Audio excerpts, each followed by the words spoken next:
L'hôpital de jour, c'est une structure importante au centre Oscar Lambré, puisque c'est là où on accueille tous les patients adultes qui vont recevoir une chimiothérapie ambulatoire, donc sur la journée, et ils repartent le soir chez eux. C'est vraiment un aller-retour au centre Oscar Lambré. On accueille environ 90 patients par jour, et c'est des patients qui vont être suivis pour des cancers différents. Ça peut être des cancers du sein, des cancers urologiques, des cancers digestifs ou des cancers ORL. L'équipe médicale qui est en hôpital de jour est composée de médecins oncologues, d'un médecin de soins de support, d'étudiants de 3e cycle et aussi d'étudiants médecins, mais on a aussi toutes les infirmières, les étudiantes infirmières et tout un tas de professionnels aussi qui autour des soins de support, des diététiciennes, des psychologues qui viennent voir les patients directement lors de leur cure en hôpital de jour, faire leur consultation. Il y a deux types de prise en charge. Il y a la prise en charge avec consultation médicale et la prise en charge sans consultation médicale. Les patients sont de premier abord obligés de s'enregistrer administrativement pour qu'on puisse gérer tout le dossier informatisé mais aussi le dossier administratif. Ils arrivent, ils prennent un ticket, on buzz et on les accueille ici à nos guichets. Ensuite, moi j'établis le dossier administratif en regardant si tout est correct. Je mets un bracelet indiquant le nom, prénom, la date de naissance au patient que je lui fais relire pour qu'il vérifie si tout est correct.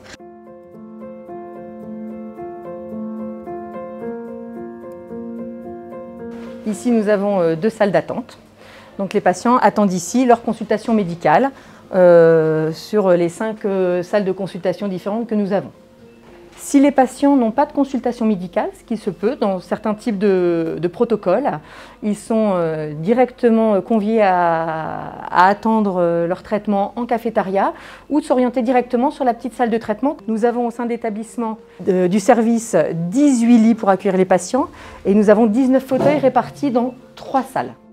Ici, nous avons la grande salle de traitement, où c'est une salle de traitement qui est composée de 10 fauteuils, où les patients reçoivent les traitements qui sont entre 1 heure, 2 heures et 3 heures, 4 heures de traitement. Tout ce qui est au-dessus de 4 heures de traitement, si on peut, on met les patients en chambre pour qu'ils soient plus confortablement installés. Patients fragiles, avec des difficultés particulières, mais c'est une décision médicale. Le dossier du patient est anticipé, c'est-à-dire qu'il est préparé la veille. On vérifie leurs informations, on vérifie le bilan biologique pour s'assurer qu'il soit conforme avec la réalisation du traitement. Si le bilan biologique présente une anomalie, on va appeler le patient, déjà pour savoir comment il est, comment est son état de santé, et ensuite voir pour décaler le traitement à une date ultérieure.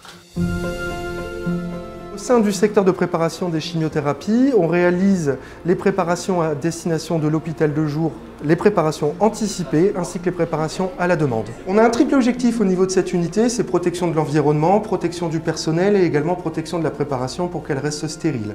Donc pour protéger l'environnement ici dans notre zone de stockage, nous sommes en pression négative, ce qui va permettre en cas de bris de flacon à l'intérieur de contenir l'air et éviter que l'environnement soit contaminé. Donc ici, nous sommes en pièce de validation, supervision, libération des préparations. Dans ce premier espace, vous allez trouver tout ce qui est univers pour la validation des prescriptions. On en valide plus de 25 000 préparations à l'année. À partir de là, une fois que la préparation est validée, le préparateur a l'autorisation de préparation dans la zone à l'intérieur, où les isolateurs vont permettre de réaliser la préparation en elle-même. Les préparations sont prescrites 48 heures minimum à l'avance, ce qui nous permet, nous, de préparer dans les 48 à 24 heures les préparations avant l'arrivée du patient. Nous sommes à un taux entre 50 à 60% d'anticipé pour l'hôpital de jour, ce qui signifie qu'un patient sur 2 a sa préparation disponible dans le service avant son arrivée. Un gain de temps, un gain d'organisation et un confort pour le patient.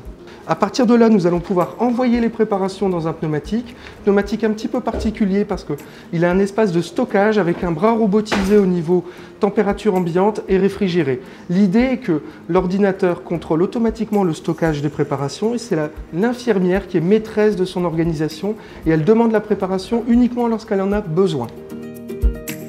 Les poches, lorsqu'elles ont été préparées par la pharmacie centralisée, elles vont être livrées dans le service, donc dans une cartouche, hein, que vous voyez comme ceci. Elles sont emballées individuellement et tout étiqueté avec les coordonnées du patient, le traitement, le dosage, etc. Voilà, on va pouvoir biper la poche, vérifier que ce soit le bon médicament et la bonne poche et confirmer la réception. Ensuite, l'infirmière va déposer la poche soit dans la chambre du patient pour l'administration directe, mais avant ça, il y aura également la préparation des thérapeutiques annexes. Donc on peut avoir des traitements anti-nausées, des traitements anti-allergiques qui seront préparés de manière extemporanée dans la chambre du patient directement. À la fin du traitement de chimiothérapie, le patient repart avec son courrier de synthèse, la convocation pour la cure suivante et les ordonnances pour les traitements annexes. Les patientes qui auront une consultation médicale avant leur venue, elles ont un petit questionnaire qui arrive sur une application qui s'appelle Mon Oscar, où on évalue avec elles les toxicités des traitements. Savoir comment s'est passé l'intercure, donc que ce soit toutes les semaines, tous les 15 jours ou toutes les 3 semaines.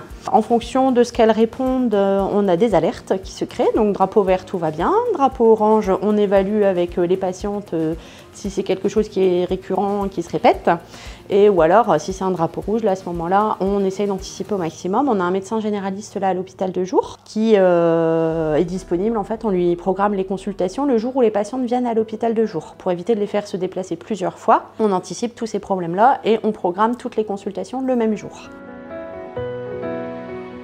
Les soins de support ont une place importante en hôpital de jour parce qu'ils sont là pour prendre en charge de façon globale le patient.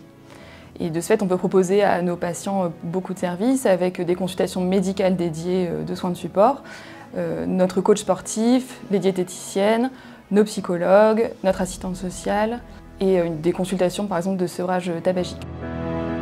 C'est très important pour le patient parce qu'il vient faire ses traitements, il peut avoir des toxicités et il a besoin qu'il soit accompagné dans sa globalité et qu'on prenne en charge tous ses symptômes.